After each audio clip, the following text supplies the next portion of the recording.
काम हो गया क्या? मुझे 3 बजे का वादा किया तो तुमने, मुझे उसे भी जवाब देना है। मैं वक्त का बहुत पक्का आदमी हूँ। ये लो अपनी घड़ी, देख लो सब कुछ ठीक है या नहीं।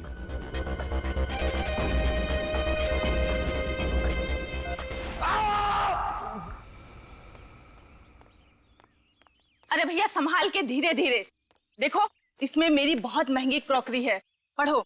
ग्लास हैंडल विथ केयर, संभाल के लेके जाओ। चिंता मत कीजिए मैडम जी, कुछ नहीं टूटेगा। अरे चिंता कैसे ना करूं? इसमें से अगर एक भी सामान टूटा ना तो मैं तुमसे पैसे लूंगी। चलेगा। हाँ चलेगा, बात करने की तमीज नहीं है। अरे ये क्या है?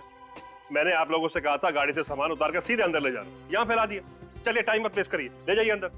सारा सामान अंदर चाहिए मुझे, सीधे अंदर भाई। हाँ मेरी तो कुछ समझ में नहीं आ रहा है। अब क्या हुआ मिलानी? मुझे ऐसा लग रहा है कि इसमें कुछ सामान ज्यादा है। मिलानी तुम भी ना हमेशा परेशान रहती हो। ये सारा सामान हमारा ही है। मगर ऐसे चलो चलो अभी अंदर चलो। कमाल करती हो तुम भी। हमें मुफ्त में कोई सामान क्यों देगा? तुम कभी मेरी बात नहीं सुनोगे। हद है। तो इसमें गलत क्या कहा? बस मिलानी, जब देखो तुम मेरे से झगड़ा करने का बहाना ढूंढती रहती हो। अब बहस बंद करो और ये सब सामान समेटो। जिसको जहाँ रखना रखो। हाँ हाँ मुझे पता है, मुझे ही सब करना है। ये उठाओ, वहां रखो। वहाँ रखो।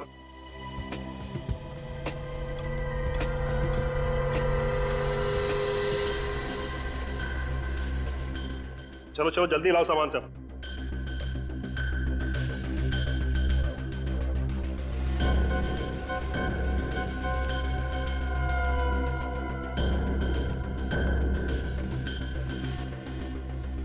ठीक से खोला उसे।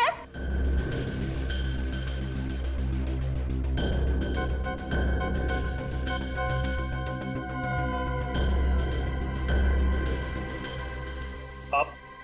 जी मैं आरटीवी टेलीफोन एक्सचेंज से आया हूँ, आपके यहाँ ये टेलीफोन लगाना है। अच्छा आई कार्ड है आपके पास? हाँ जी।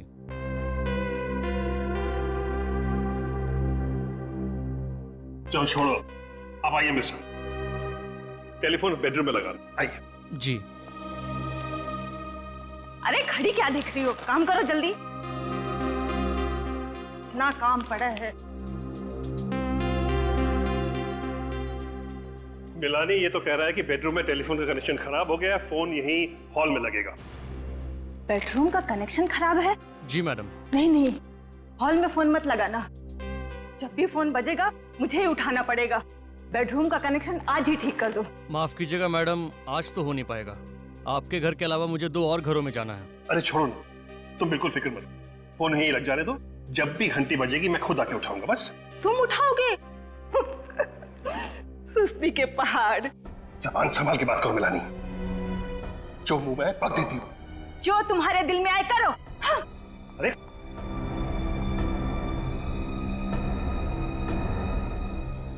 छोड़िए, कुछ भी बक देती है। आप प्लीज अपना काम कीजिए।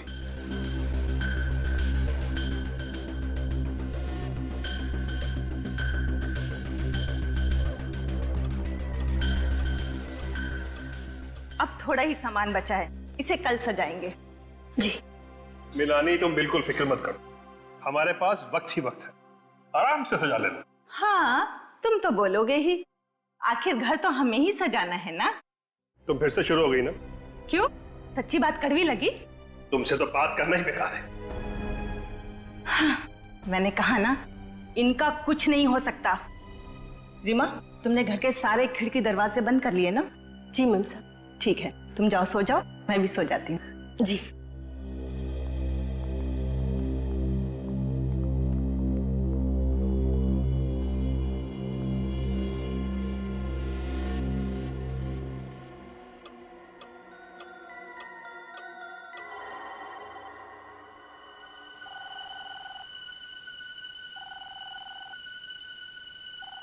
फोन की घंटी।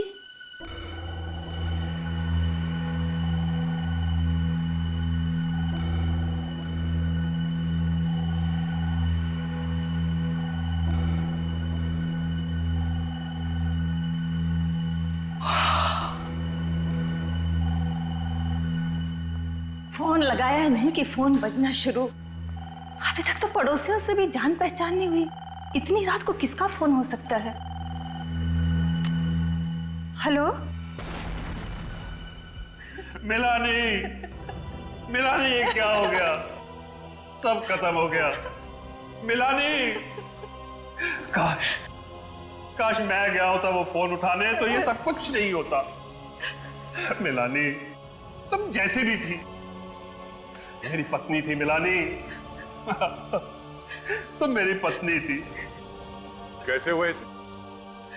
कुछ नहीं पता साहब। मैं और मिलानी बेडरूम में सो रहे थे, फिर अचानक फोन की घंटी बजी। मिलानी फोन उठाने गई, फिर अचानक जोर से धमाका हुआ। मेरी नींद खुली, भागता बाहर आया, तब तक सब कुछ खत्म हो चुका था। खत्म हो चुका था सब कुछ। आप उस वक्त बेडरूम में थे? जी हाँ। और आप कहाँ थी? मैं रसोई घर में थी साहब, मैं भी सो ही रही थी। फोन की घंटी सुनाई नहीं दी आपको? नहीं साहब। सही है, देखिए फोन की हालत देख के तो नहीं लगता कि फोन के अंदर बॉम्ब लगाया गया होगा। तो ये बॉम्ब किस चीज में रखा गया होगा? अब कितने बजे थे जब बम फूटा? जी 2 बजे थे साहब। हाँ, 2 बजे के आसपास। 2 बजे थे? जी साहब। 2 बजे फोन की घंटी बजती है और 2 बजे धमाका होता है। इस धमाके का और इस फोन के घंटी का आपस में कोई ना कोई कनेक्शन है। आप लोग दोपहर को ही आए थे ना यहाँ पे? जी हाँ, 1 बजे। और ये सारा सामान आप लोग अपने साथ लेके आए थे? जी। अच्छा, आप लोगों को अपने सामान में कुछ अजीब लगा? कोई सामान जो आप लोगों का नहीं हो? साहब मुझे तो सब कुछ ठीक लग रहा था, लेकिन मिलानी बार बार एक बात बोल रही थी, सामान कुछ ज्यादा है, सामान कुछ ज्यादा है।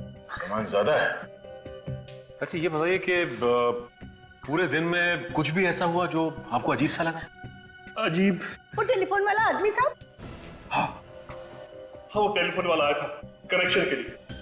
पहले वो बेडरूम में गया, उसने बोला वहां पॉइंट खराब है, फिर आके उसने यहाँ उसने कनेक्ट किया। पॉइंट खराब है? बेडरूम उस तरफ है? हाँ। अच्छा, ये टेलीफोन वाला कितने बजे आया था? हमारे आने के कुछ टाइम बाद ही आया था। मतलब आप लोग यहाँ पे पहुंचे और उसी वक्त तो टेलीफोन वाला भी आया? जी। कमाल है। वही तो मैं भी सोच रहा हूँ सर। लेकिन उसे तो आपने ही बुलाया ना? नहीं, हमने नहीं बुलाया उसे। फिर आपने उसे घर में घुसने क्यों दिया? हमें लगा शायद हमारे एजेंट ने उसे भेजा होगा। नाम क्या था इस टेलीफोन वाले का? नाम? सर, टेलीफोन वाले ने झूठ बोला था सर। बेडरूम का कनेक्शन एकदम ठीक ठाक है। ओह, मतलब वो टेलीफोन वाला यहाँ बॉम्ब रखने के लिए आया था? हाँ सर, और ये सारी की सारी साजिश पहले से ही रची गई थी। 2 चीजों का पता करना होगा।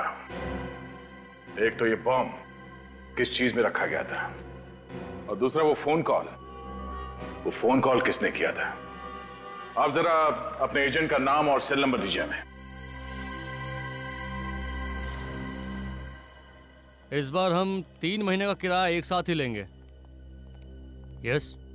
हम लोग सीआईडी से। सीआईडी? जी कहिए, क्या मदद कर सकते हैं हम आपकी? रोज विला तुम लोगों ने किराए पर दिया है ना?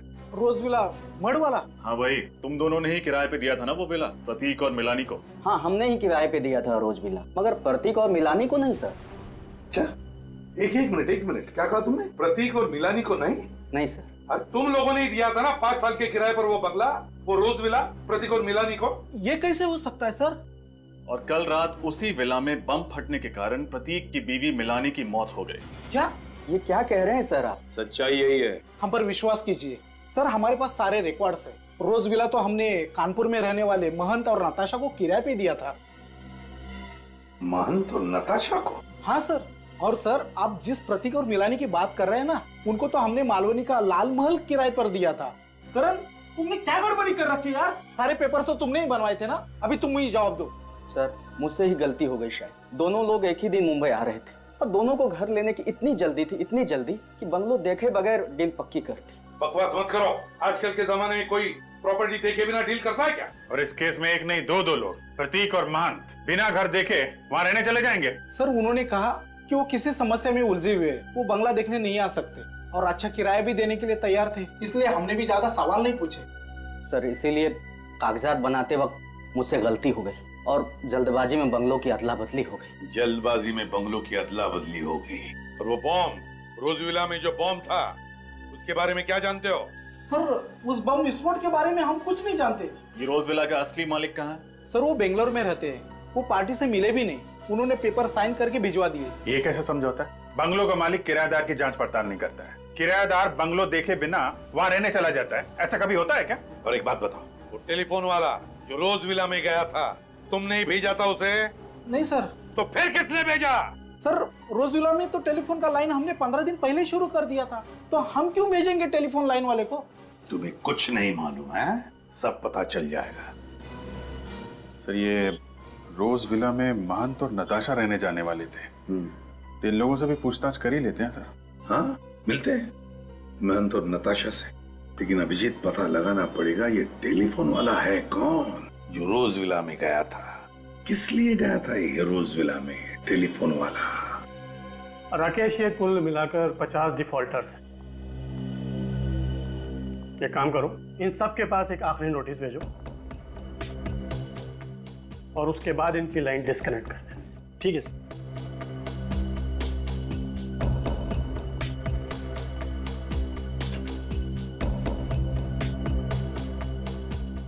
आप ही आरटीबी टेलीफोन एक्सचेंज के एरिया सुपरवाइजिंग मैनेजर हैं? जी मेरा नाम विवेन है सर। देखिए हम लोग सीआईडी से, रोज विला मड आइलैंड में एक औरत का खून हुआ है और उसी सिलसिले में हम आपके एक कर्मचारी से मिलना चाहते हैं। वो कर्मचारी कल इस रोज विला में गया था एक नया टेलीफोन एक्सचेंज करने के लिए। सर आप किस कर्मचारी की बात कर रहे हैं? उसका नाम तो हमें नहीं मालूम, लेकिन इन्होंने उसकी शक्ल देखी थी। एक मिनट सर। मड आइलैंड के रोज विला में कल किसको नए कनेक्शन के लिए भेजा था? क्या 2 हफ्ते पहले नया कनेक्शन लग चुका है और लाइन चालू है? किसे भेजा था वहां पर? चंदर को। ठीक है उसे अंदर भेजो। विवेन साहब, ये हमें मालूम था कि रोज विला में 2 हफ्ते पहले ही एक नया कनेक्शन हो चुका है और फोन चालू है, इसीलिए हम इस कर्मचारी से, इस चंदर से मिलना चाहते हैं।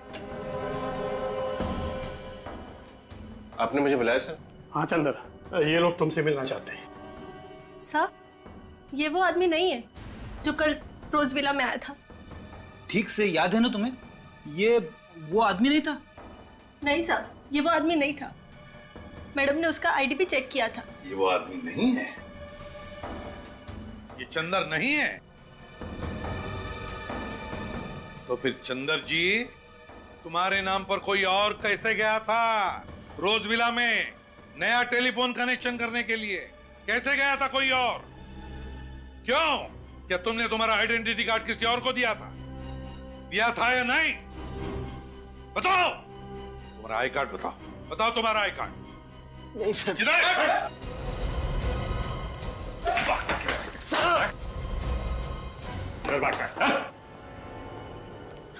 बताओ बताओ कौन गया था तुम्हारे नाम पर? कौन गया था चंदर बनकर? जल्दी बता। सब मुझे उसका नाम नहीं मालूम साहब। कैसे नहीं मालूम? जल्दी बता, बता कौन है वो? क्या जानता है उसके बारे में तुम? मैं उसे ज्यादा नहीं जानता साहब, बस सिर्फ 1 हफ्ते से मैं उसे टेलीफोन एक्सचेंज के बाहर देखता था साहब। उसने मुझसे दोस्ती की, अपना प्लान बताकर मुझे अच्छे पैसे दिए साहब, ताकि मेरा मुंह बंद रहे। और क्या जानता है उसके बारे में? वो मुझसे मिलने के बाद अक्सर रिक्शा पकड़ता था साहब। रिक्शा पकड़ता था? और क्या कहता था रिक्शा वाले को? कहाँ जाना है कहता था? चारको।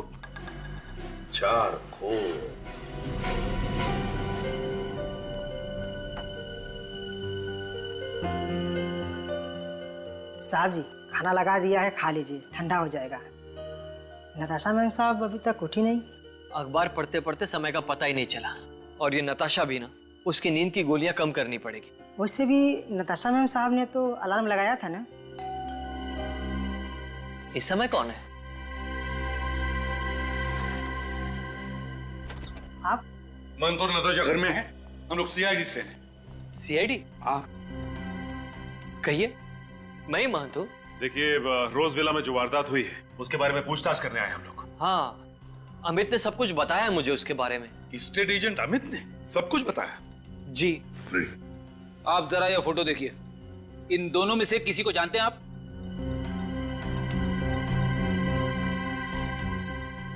नहीं। नहीं। मान जी, ये मिलानी और प्रतीक है। जिस रोज विला में आप दोनों रहने जाने वाले थे, आपकी जगह ये गए और फिर आपको पता है क्या हादसा हुआ। ये प्रतीक और मिलानी है। ये सब उस दूसरे एजेंट करण की गलती की वजह से हुआ है।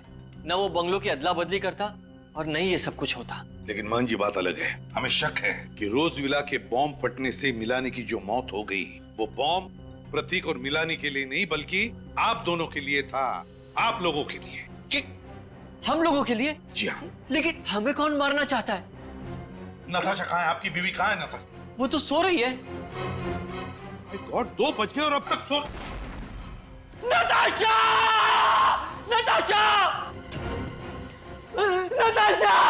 नताशा! नताशा! नताशा!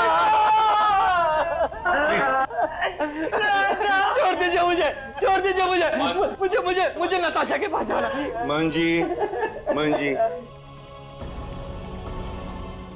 थोड़ा आप नताशा के पास नहीं जा सकते।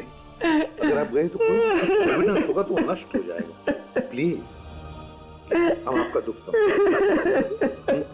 प्लीज सचिन, फ्रेडी, देखो जरा गौर से, अच्छी तरह से देखो क्या मिलता है।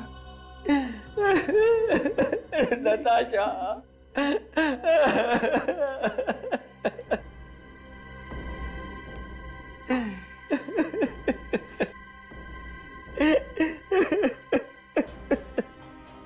प्लीज शांत हो जाइए।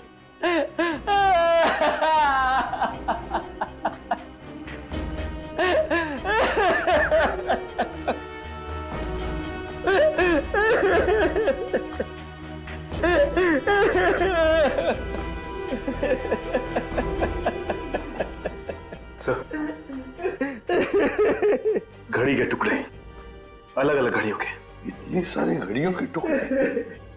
मान जी, नताशा के कमरे में इतनी सारी घड़ियां कैसे? नताशा को नींद से उठने में तकलीफ होती थी, इसीलिए उठने के लिए वो 3-3 घड़ियों में अलार्म लगाती थी।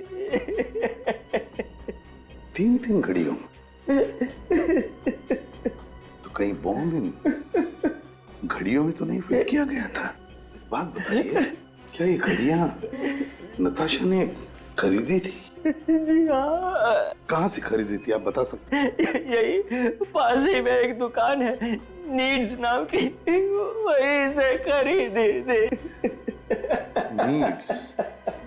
जरूर इन घड़ियों में कुछ गड़बड़ है। मिल गया। अरे साळुंखे, क्या पता चला? जरा हमें भी तो बता। अरे बॉस, सारा फर्नीचर इतना तहस नहस हो गया है कि मुझे फर्नीचर का एक एक टुकड़ा बहुत अच्छी तरह से चेक करना पड़ा, ये पता लगाने के लिए कि आखिर ये बम बना किस केमिकल से। ये देखो, ये है उस केमिकल का कार्बन चेन। कौन सा केमिकल है ये? सेस्पेक्स टॉक्सिन। सेस्पेक्स टॉक्सिन? हाँ, वैसे तो और भी केमिकल्स मिले मुझे, लेकिन ये सेस्पेक्स टॉक्सिन केमिकल सबसे ज्यादा मात्रा में मिला। अब बॉस, ये सेस्पेक्स टॉक्सिन सबसे ज्यादा इस घड़ी पर मिला है।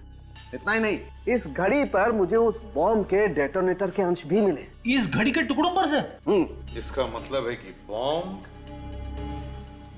घड़ी के अंदर फिट किया गया था। सर, कहीं ये घड़ी भी उन सामानों में से तो नहीं जिसे मिनाली ज्यादा सामान कह रही थी? हो सकता है। फ्रेडी, सचिन, काम करो, ये घड़ी के जितने भी टुकड़े हैं इन्हें जोड़ने की कोशिश करो। अब समझ में आ रहा है सर। जैसे इस घड़ी में 2 बजे इस घड़ी के अंदर रखा गया बॉम्ब ट्रिगर हुआ और फट गया।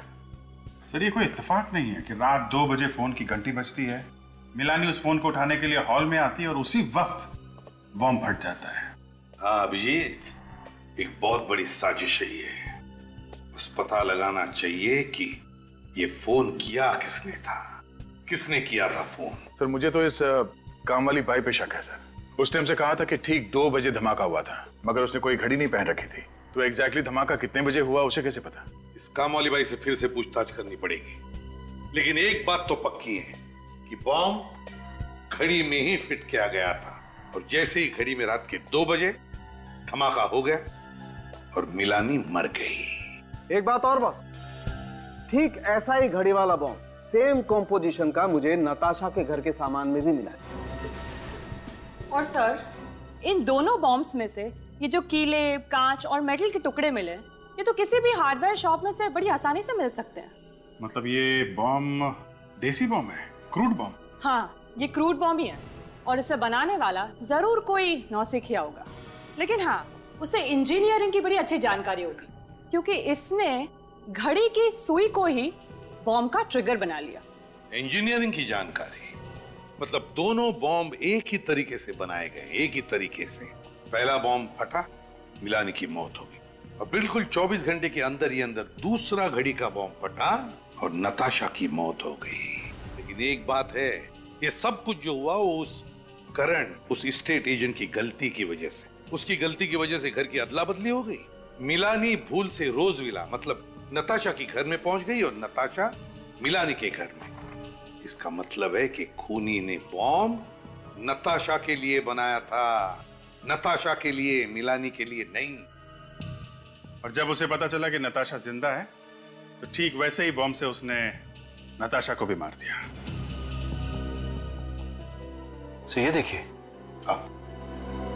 इस घड़ी के इस टुकड़े पे स्टिकर लगा हुआ है, लेकिन कुछ समझ में नहीं आ रहा कि क्या लिखा है इस पे। 1 मिनट में देखूं।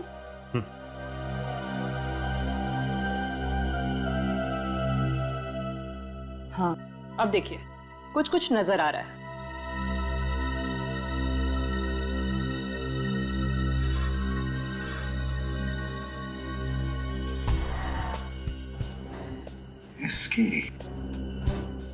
एसके कैसा नाम है ये? एसके कहीं ये कोई कंपनी तो नहीं जहां पर एक घड़ी बनी है, या फिर कोई दुकान जहां से ये घड़ी खरीदी गई है? ठीक से साफ सफाई करो। ये देखो कहां पे धब्बे लगे, पोंछो इसे। एक्सक्यूज मी जी, कहिए सर। जरा ये स्टिकर देख, एसके, ये आपकी दुकान का है? एसके? जी हाँ सर। सर ये स्टिकर तो मेरे दुकान का ही है सर। और तो और ये जो घड़ी का टुकड़ा है, इस घड़ी को तो मैंने पिछले हफ्ते ही बेचा था सर। आपकी इस घड़ी में एक हथियारे ने बॉम्ब फिट किया था और उस बॉम्ब के फटने से एक औरत की मौत हो गई। ये क्या कह रहे हैं सर आप? बिल्कुल ठीक कह रहे हैं। आपको याद है किसको बेची थी आपने ये घड़ी? हाँ सर, एक आदमी आया था सर इसे खरीदने के लिए। ये देखो, वो आदमी ये था। हाँ सर, ये तो वही आदमी है सर। अच्छा, इसका नाम पता कुछ मालूम है आपको? नहीं सर, ये तो नहीं पता। कुछ और बता सकते हैं इस आदमी के बारे में? हाँ सर, याद आ गया। घड़ी खरीदते वक्त वो किसी से फोन पे बात कर रहा था सर। किससे किससे बात कर रहा था सर? ये तो पता नहीं। अच्छा, आपने उसकी बातें सुनी? क्या कह रहा था, कुछ याद है? वो चारकोप के बारे में कह रहा था। चारकोप? सर, इस चंदर ने भी तुम्हें बताया था कि टेलीफोन एक्सचेंज के बाहर जो आदमी उससे मिलने आता था, वो भी रिक्शा वाले से चारकोप भी चलने के लिए कहता था। चलो चारकोप चलते हैं, शायद ये आदमी हमें वहीं पे मिलेगा।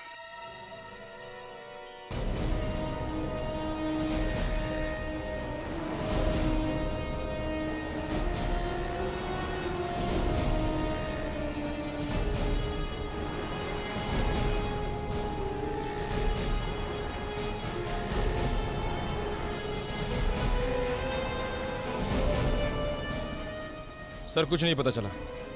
सर, उधर किसी को कुछ नहीं पता। कमाल है। एक दुकान सामने है, उससे पूछते हैं।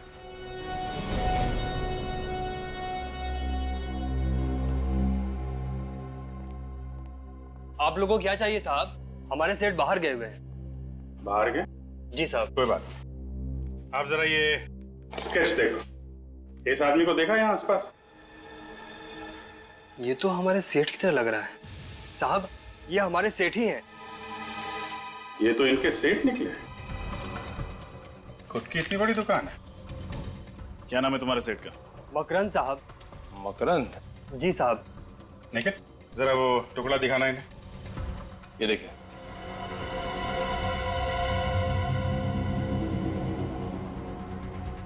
ये आपको कहाँ से मिला? अरे वाह, बड़ी जल्दी पहचान लिया तुमने इस घड़ी के टुकड़े को। जी साहब। तब तो तुम्हें यह भी मालूम होगा कि तुम्हारा सेठ क्या क्या गुल खिला रहा है। ये आप क्या कह रहे हैं साहब? मेरे कुछ समझ में नहीं आ रहा। समझ में नहीं आ रहा? ये टुकड़ा जब घड़ी हुआ करता था तो तुम्हारे साहब ने इसमें बॉम्ब फिट किया था, जिसकी वजह से 2 औरतों की जान चली गई, समझे तुम? क्या? मेरे सेठ और बॉम्ब? हाँ, बॉम्ब। और तुम तो ऐसे चौंक रहे हो जैसे तुम्हें कुछ मालूम ही नहीं है। साहब, मैंने मकरंद साहब को घड़ियां लाते हुए और ले जाते हुए देखा था। अच्छा, कहाँ लेके आते थे घड़ी? कहाँ रखते थे? वहाँ पीछे कमरा है, मकरंद साहब घड़ियों को उसी में रखते थे। चलो देखते हैं वो कमरा। दिखाओ कहाँ पे है। आइए साहब। देखो लाइट का स्विच कहाँ पे है। सर। साहब, मकरंद साहब ने कभी हमें इस कमरे के अंदर आने नहीं दिया। वो हमेशा इसे बंद ही रखते थे।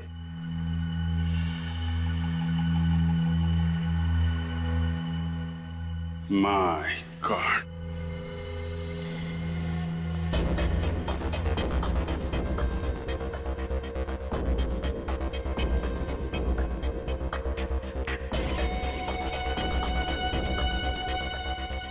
बॉम्ब बनाने का सामान। सर, इसका मतलब मकरंद यहीं बैठकर बॉम्ब्स बनाता था, घड़ियों के अंदर फिट करता था।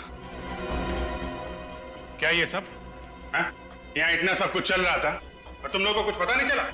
घड़ियां तो हमने देखी थी साहब, लेकिन उसके अंदर मकरंद साहब ने क्या हेरा फेरी की ये हमें मालूम नहीं पड़ा।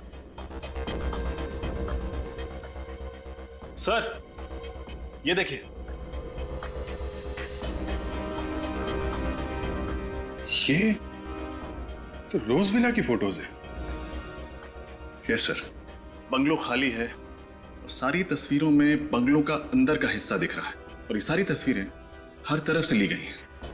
पर सर, खाली बंगलो के अंदर की तस्वीरें खींचने का क्या मतलब हो सकता है? मतलब ये निखिल की प्रतीक और मिलानी के रोज विला में जाने से पहले मकरंद उस बंगलो में गया और वो घड़ी बम कहाँ पे फिट करना है वो जगह तय कर ली। सर, लेकिन बंद पड़े हुए बंगलो के अंदर जाकर तस्वीरें खींचना ये कैसे मुमकिन हुआ होगा? मतलब इस मकरंद के पास रोज विला की चाबी थी, किसी जान पहचान वाले ने उसे चाबी दी होगी, मगर किसने? वैसे तुम्हारे मकरंद साहब गए कहाँ हैं?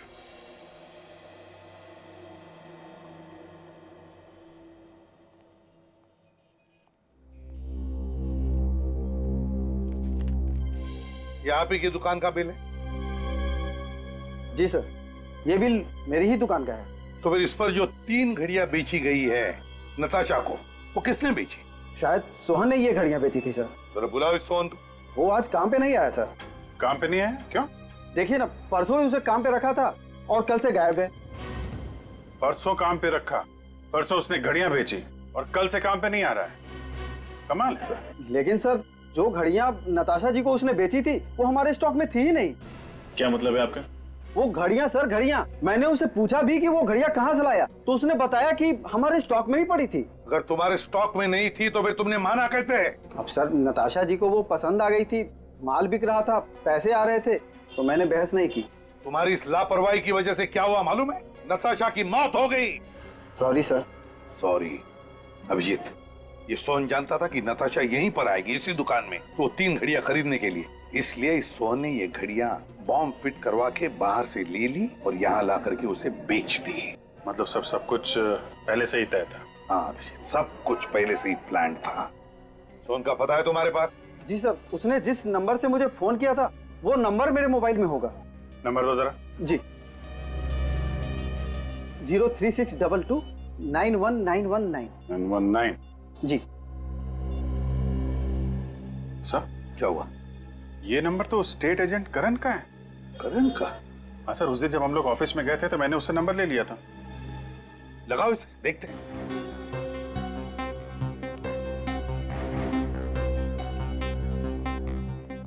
नहीं सर, फोन बंद आ रहा है।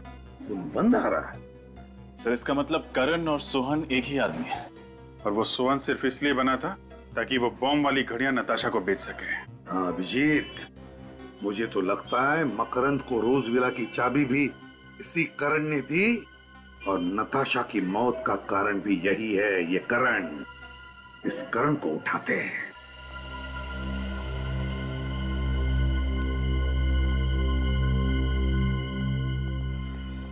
आप लोग?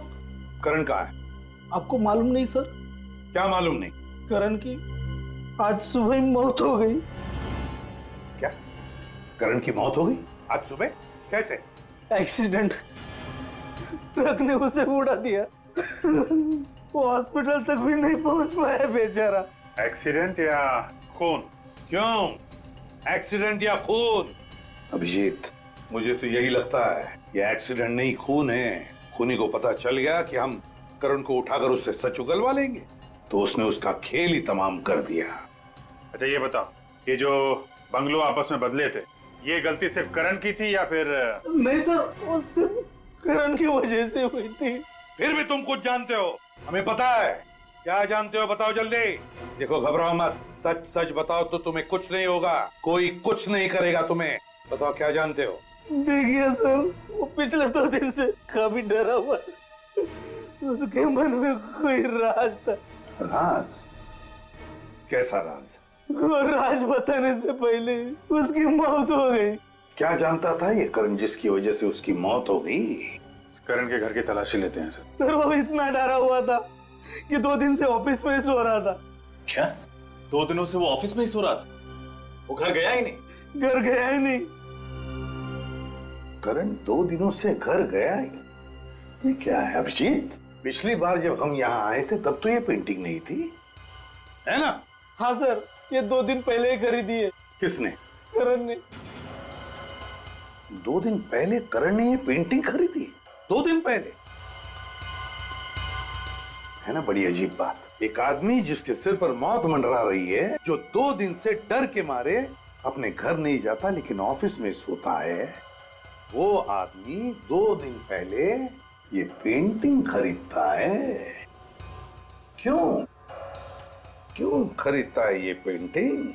है अच्छी है पेंटिंग, लेकिन है क्या इसमें जो करण ने इसे खरीदी? खोलकर देखे क्या?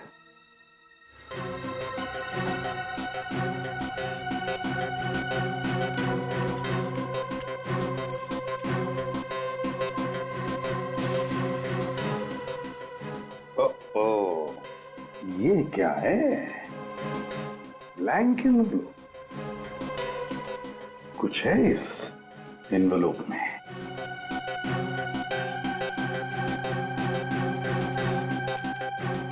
माय गॉड, तो ये है वो राज जो करण जानता था और जिसकी वजह से उसकी जान चली गई, जिसकी वजह से नताशा का खून हुआ और जिसकी वजह से मिलानी मर गई।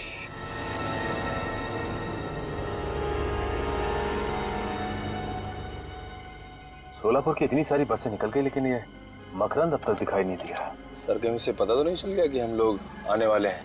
देखते हैं, इंतजार करते हैं। और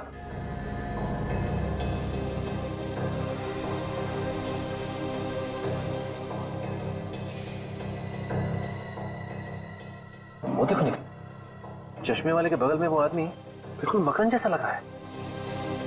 हाँ सर, शायद ये मकरंद ही है। चलो जल्दी आओ।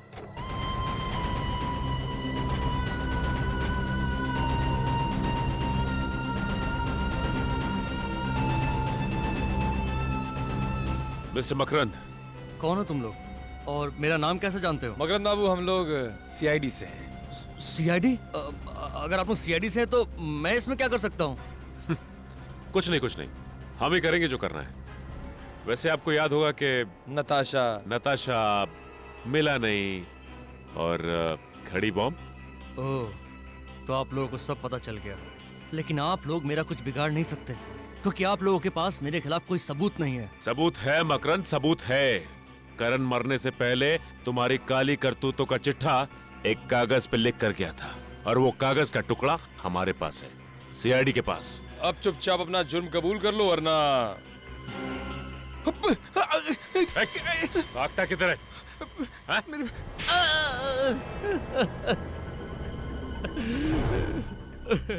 हाँ, मैं ही जिम्मेदार हूँ मिलानी, नताशा और करण के खून का।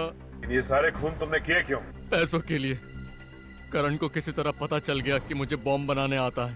बस उसने मुझे ढूंढ निकाला और कहने लगा कि एक आदमी है जो मुझे घड़ी बम बनाने के लिए मुंह मांगी रकम देगा।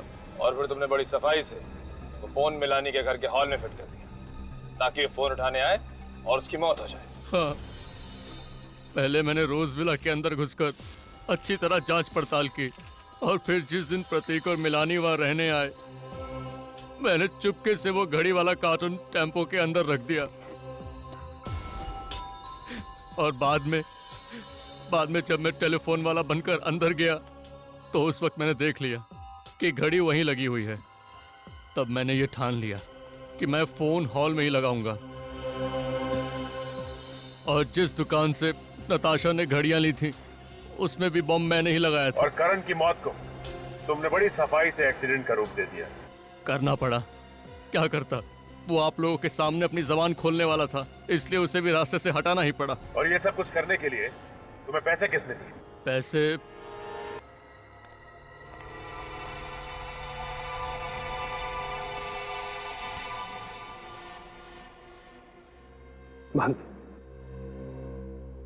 सारा प्लान चौपट हो गया। सीआईडी ने पूरा खेल बिगाड़ कर रख दिया है, लेकिन मैंने अपना वादा पूरा किया। मैंने भी अपना वादा पूरा किया। आज के बाद हम लोग भूल जाएंगे कि हम लोग एक दूसरे को कभी जानते भी थे। ये लो, अलविदा।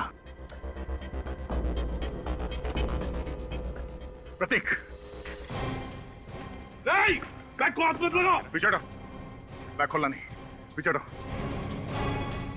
संभाल के।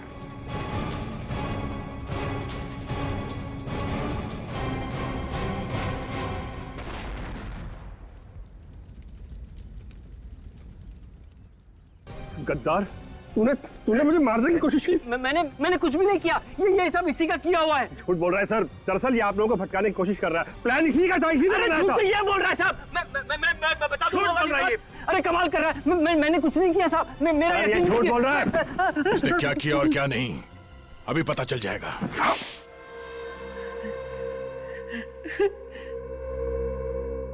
अब 3 मिनटों में तुम्हारी कहानी हम सुनाएंगे। मिलानी, नताशा, करण, तीन लोगों का खून किया है तुम लोगों ने। और तुम लोगों ने सीआईडी को झूठ बोला, हमारे सामने एक दूसरे को पहचानने से इनकार कर गए। हाँ, मगर तुम लोग 1999 से एक दूसरे को जानते थे। तुम लोगों ने मिलकर एक फैक्ट्री शुरू की और जब धंधे में नुकसान हुआ तो दोनों अलग अलग हो गए। प्रतीक तुम गए दार्जिलिंग और महंत तुम गए कानपुर। क्यों? लेकिन वो फैक्ट्री किसकी होगी इसका कोई नतीजा नहीं निकला। तो प्रतीक जी, आपने सोचा कि क्यों ना महंत जी की मौत हो जाए तो सारी फैक्ट्री आपके नाम। और फिर एक दिन अचानक तुम दोनों दोस्त बन गए और ये गहरी साजिश रची। और ये हमें कैसे पता चला? करण से। करण जो कई साल पहले तुम दोनों का नौकर हुआ करता था, उसी ने तुम दोनों का काला चिट्ठा लिख कर रख दिया कागज पर हमारे लिए, समझे? 3 मिनट खत्म। अब तुम लोग बोलोगे और हम सुनेंगे। सही कहा आप लोगों ने। ये सब इस प्रतीक का शुरू किया हुआ है। ये हमारी फैक्ट्री की प्रॉपर्टी बेचना चाहता था। हाँ, मिलानी मुझ पर दबाव डाल रही थी क्योंकि हमारा कर्जा सर के ऊपर चढ़ चुका था। बस इसलिए क्या? इसलिए इसने प्लान बनाया। इसे पता था कि हम लोग मुंबई आ रहे हैं। मुझे और मेरी बीवी नताशा को जान से मारने के लिए मकरंद की मदद से इसने रोज विला बंगलो में बम प्लांट किया। मिस्टर प्रतीक, तुम्हें तो मालूम था कि रोज विला में बॉम्ब लगा हुआ है, फिर तुम अपनी पत्नी के साथ वहां रहने क्यों चले गए? सर, मिलानी की रोज की नोक झोंक से मैं परेशान हो चुका था, थक चुका था। वो मुझे डिवोर्स देने को तैयार नहीं थी।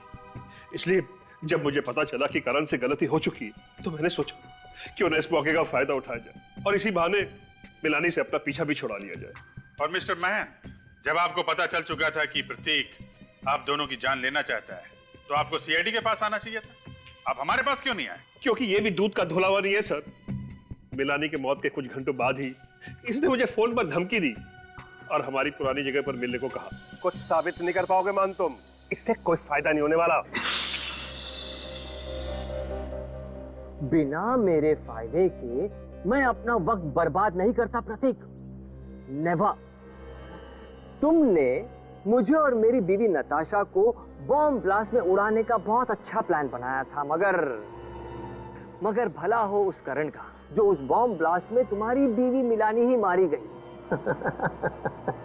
सोचो प्रतीक, सोचो, अगर यही बात मैंने सीआईडी को बता दी तो बता क्यों नहीं देते? बिजनेसमैन हूं ना, हर बात में सबसे पहले अपना फायदा सोचता हूं। अच्छा, तो मुझे बचाकर तुम्हें क्या फायदा होने वाला? ना, सिर्फ मुझे ही नहीं, तुम्हें भी। हम दोनों को बहुत बड़ा फायदा हो सकता है अगर तुम मेरा छोटा सा प्रस्ताव मान लो तो। कैसा प्रस्ताव? देखो प्रतीक, हम दोनों ने मिलकर पार्टनरशिप में बिजनेस शुरू किया था, ये सोचकर कि करोड़ों कमाएंगे, ऊंचाई तक पहुंचेंगे। आज हम लोग ऊंचाई तक तो पहुंच गए, मगर नीचे करोड़ों का कर्जा है। ये सारी मुसीबतें टल सकती है प्रतीक, अगर तुम मेरी बात मान लो तो। देखो मान, जो कहना है साफ साफ कहो। अब तुमने तो बड़ी आसानी से बॉम्ब ब्लास्ट करके अपनी बीवी मिलानी को मरवा दिया। नहीं, मैं सच कह रहा हूं ना। तुम कहना क्या चाहते हो मान? मैंने जानबूझकर मिलानी को मारा है? अब तुमने जानबूझकर मारा है या खैर छोड़ो इन बातों को, और मेरी एक छोटी सी और आसान सी बात सुनो। देखो, जिस तरह तुमने बॉम्ब ब्लास्ट में अपनी बीवी मिलानी को मारा है ना, ठीक उसी तरह तुम्हें मेरी बीवी नताशा को भी मारने में मेरी मदद करनी होगी। सिंपल। लेकिन इसमें मेरा क्या फायदा है? Yes, I knew it. ये हुई ना एक अच्छे बिजनेसमैन वाली बात। प्रतीक, मेरी बीवी नताशा का 50 करोड़ का इंश्योरेंस है। मेरी बीवी नताशा मर गई, फिर 25 करोड़ मेरे, 25 करोड़ तुम्हारे। तुम अपने रास्ते, मैं अपने रास्ते। और सीआईडी, उनका क्या? सीआईडी यार, सीआईडी को कैसे पता चलेगा? ये राज तो तुम्हारे मेरे बीच में है ना। ठीक है, मुझे मंजूर है। Good, very good. 24 घंटे का टाइम देता हूं। पैसा मेरा, दिमाग तुम्हारा। डन। 24 घंटे। और फिर मैंने मकरंद को फोन किया। बम बनाना मेरा खुफिया पेशा है। जब मुझे दुगने पैसे का लालच दिया गया तो मैं इनकार ना कर सका। प्रतीक, तुम्हारे इस प्लान का मोहरा था करण, मगर तुम दोनों ने उसे ही मार दिया। हाँ, दरअसल महंत और मैं कर्ज में डूबे हुए थे। दोनों को पैसों की सख्त जरूरत थी, और करण, उसको शक हो गया था कि ये हम दोनों की मिलीभगत है। प्रतीक, तुमने अपने फायदे के लिए करण का इस्तेमाल किया, और मान तुमने प्रतीक का। नताशा की मौत के बाद ब्रीफकेस में बॉम्ब रख के तुमने प्रतीक को दिया ताकि ये ऊपर पहुंच जाए, और इंश्योरेंस के 50 करोड़ रुपए तुम अकेले हजम कर जाओ। नहीं सर, इरादा तो ऐसा नहीं था। मैंने प्रतीक से कहा भी कि जब तक सीआईडी का मामला ठंडा नहीं हो जाता धीरज रख और इंश्योरेंस के पैसे आने का इंतजार कर, मगर इसने मेरी एक नहीं सुनी। अब इसके हिस्से के इंश्योरेंस के 25 करोड़ रुपए मैं अपनी जेब से तो दे नहीं सकता था, इसीलिए। वक्त के साथ खेलने का बड़ा मजा आता है ना तुमको। अब जेल में बैठकर एक एक सेकंड, एक एक मिनट, एक एक घंटा, एक एक दिन गिनते रहना, तब तक फांसी का ऑर्डर आ ही जाएगा। For more updates, subscribe to our channel, click the show links and enjoy watching the videos.